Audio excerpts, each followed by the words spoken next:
Eh bien, bonjour à toutes et bonjour à tous, je suis très heureux de vous retrouver pour cette vidéo consacrée aux fonctions. Bon, les fonctions, c'est un peu compliqué, il faut s'y mettre calmement et je suis heureux de constater que vous avez décidé d'apprendre les fonctions d'Excel. Alors aujourd'hui, nous allons voir la fonction somme-si. À quoi ça sert ? Eh bien, la fonction somme-si, elle vous permet tout simplement, j'enregistre ici, elle vous permet tout simplement d'additionner certaines cellules en appliquant une condition. Par exemple, nous avons ici le tableau de la répartition des heures de la semaine 43 avec le nom des techniciens, le type d'intervention qu'ils ont fait et la durée. Moi, je voudrais un tableau qui me résume simplement la durée totale de Jean Aymar, celle de Martin Gall, celle de Gérard Mansoif, enfin, le nombre d'heures réalisées par chaque technicien. Donc, je vais devoir choisir dans cette liste, je vais demander à Excel d'additionner tout ce qui concerne Jean Aymar, ensuite d'additionner tout ce qui concerne Gérard Mansoif, ensuite tout ce qui concerne Paul Hochon, ou encore à l'extérieur. Sans oublier, bien sûr, notre chère Quelle Idiote ou Madame Sarah Courcy. Alors, comment faire ? Eh bien, pour cela, on utilise la fonction somme-si. Je vous l'ai mise ici. On dit égal somme.si, plage de cellules devant respecter la condition, c'est celle-là en l'occurrence. Le critère, ce sera le nom du technicien. Et plage de cellules à additionner, c'est celle-là. Alors, nous allons le faire tout de suite. Nous allons faire un deuxième tableau dans lequel nous allons afficher les résultats de cette nouvelle recherche. Première chose à faire, je sélectionne la liste des techniciens parce que je m'aperçois qu'ils sont répétés plusieurs fois, qu'il y a donc des doublons. Et je veux supprimer les doublons puisque je veux avoir vraiment les heures individuellement pour chaque technicien. Donc je dis ici copier, je me mets là et je dis coller. Je fais un petit clic ici pour la largeur de colonne, de façon à bien l'adapter. Vous voyez, clic droit, double clic droit. Voilà. Je vous rappelle que vous avez une vidéo sur la largeur de colonne et je vous incite à la regarder. Maintenant, je veux enlever les doublons. Alors, qu'est-ce que je fais ? Je sélectionne ma plage, je vais dans Données et ici, il y a écrit supprimer les doublons. Je le fais. Dans cette colonne, je dis OK. Excel a trouvé cette valeur en double et les a supprimées. Et voilà, là, je me retrouve vraiment avec ma liste sans doublons. Là encore, une vidéo a été réalisée sur l'art et la manière de supprimer les doublons. Alors maintenant, ici, je vais faire un joli petit tableau. Alors je tape technicien. Et ici, je tape heure.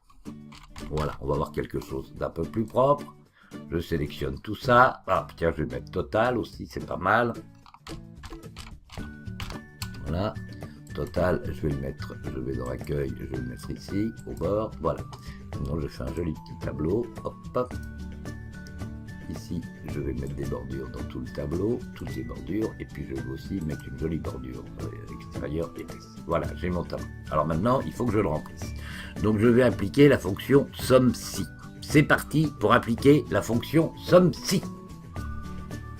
Alors, je me mets donc dans la cellule où je veux voir s'afficher le résultat et je tape égal parce que quand on utilise une fonction, ça doit toujours commencer par égal. Et regardez bien maintenant ce qui va se passer ici dans la barre de fonction. Je vais chercher la fonction somme-si. Donc, je tape SOM et déjà Excel me propose toutes les fonctions somme qui commencent par SOM. Et moi, ce qui m'intéresse, c'est somme-si. Double clic gauche. Voilà, somme-si. Maintenant, je pourrais ici suivre les conseils d'Excel, la plage, le critère, mais moi je préfère utiliser l'assistant de fonction. Excel a mis à notre disposition un assistant de fonction, autant l'utiliser. Donc voilà la boîte de dialogue de l'assistant de fonction, je la mets ici. Là j'ai tapé un peu n'importe quoi, donc j'efface, voilà, bien. Alors Excel me demande d'abord de lui indiquer la plage où je dois chercher la condition. C'est la plage des techniciens. Donc je sélectionne, je vais de B4 à B23. Le critère, c'est le technicien, le nom du technicien. Donc je me mets ici et je ne vais pas le prendre ici, surtout pas, je vais le prendre ici. Donc moi je veux un nom de technicien, donc je prends le premier de la liste, Jean Aymar. Je le mets ici. Et la plage à sommer, c'est évidemment, je me mets ici. voilà, et je vais sélectionner cette plage. Voilà. Et vous voyez, déjà le résultat s'affiche. Pour j'en ai marre, je sais que j'en ai pour 7 heures. J'affiche et je dis OK. Donc pour j'en ai marre, j'ai 7 heures et on s'aperçoit qu'il n'y a pas d'autre j'en ai marre, donc c'est juste. Alors je vais de toute façon recopier tout ça vers le bas pour avoir tous mes techniciens. Voilà. Et puis ici, pour être sûr que j'ai bien le même nombre d'heures, je vais faire le total. Et pour le total, je vais utiliser la fonction somme automatique. Vous vous souvenez, une vidéo a été consacrée là encore à cette fonction. Donc pour ça, je me mets ici et je clique sur somme automatique. Voilà. Excel me dit, je fais la somme de G3, G3, c'est bien là. À G16, G16 c'est là et je dis Enter. Et coup de chance, mes chers amis, on retrouve bien 122. Donc on va quand même faire une petite vérification parce qu'il y a un grand chiffre, là il y a Gérard Monsoif qui affiche 30 heures. Alors pour cela je vais aller chercher ma calculette, je vous ai fait aussi une vidéo sur l'utilisation de la calculette et je vais dans la barre d'outils pour chercher ma calculette. Alors là encore il y a une vidéo sur la barre d'outils. Bon alors allons chercher notre calculette, on clique dessus, elle s'affiche, la voilà. On va se la mettre, on va essayer de se la mettre par exemple ici à côté. Alors on va maintenant vérifier les 30 heures de Gérard Monsoif. Alors je vais prendre mon temps, mais il vaut mieux. Alors par exemple, première, là je vois 5 heures. Alors je me mets ici, voilà, 5 heures, et je le mets en jaune. Après Gérard Monsoif, là aussi il a fait 7 heures, il a fait 9 heures, je les mets en jaune. Et Gérard Monsoif ici, 9 heures, je le mets en jaune. Et maintenant, je reviens à ma calculette. Et qu'est-ce que je dois additionner? 5 plus 7 plus 9 plus 9. Alors j'y vais. Je tape 5 plus 7 plus 9 plus 9. Et je dis Enter. Et j'ai bien 30 heures. Donc vous voyez, ça a marché, la formule a marché, on est très content. Alors du coup, puisqu'on a trouvé cette formule, et puis on ne va pas s'ennuyer, on va essayer d'en faire une autre. Là, je vais enlever toutes ces petites couleurs. Voilà, aucun remplissage. Alors maintenant, on va faire la formule qui concerne, on va essayer de calculer le nombre d'heures par intervention. On peut le faire puisqu'on les a là. Alors vous êtes prêts? Allez, c'est parti maintenant pour le nombre d'heures par intervention. Alors pour calculer le nombre d'interventions, j'ai pris la peine de faire en avance le petit tableau qui est là, comme ça vous avez économisé quelques minutes de votre précieux temps. Donc nous allons procéder exactement de la même façon que tout à l'heure. Nous nous mettons donc ici dans la plage où on veut voir s'afficher le résultat.